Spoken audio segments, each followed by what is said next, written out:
Law 23. Concentrate your forces.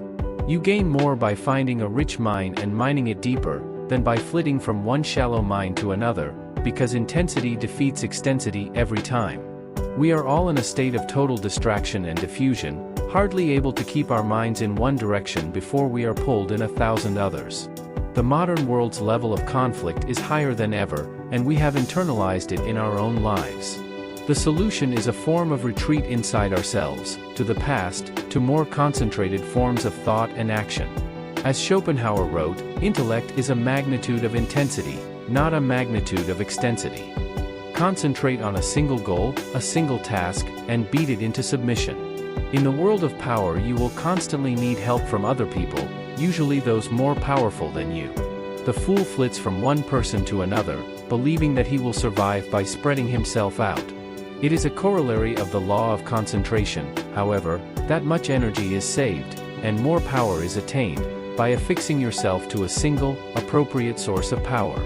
The scientist Nikola Tesla ruined himself by believing that he somehow maintained his independence by not having to serve a single master.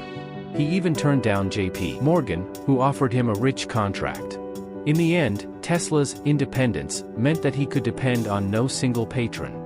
Later in his life he realized his mistake.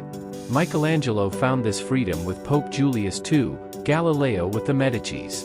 In the end, the single patron appreciates your loyalty and becomes dependent on your services.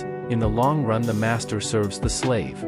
Finally, power itself always exists in concentrated forms. The analogy of the arrow illustrates the importance of concentration.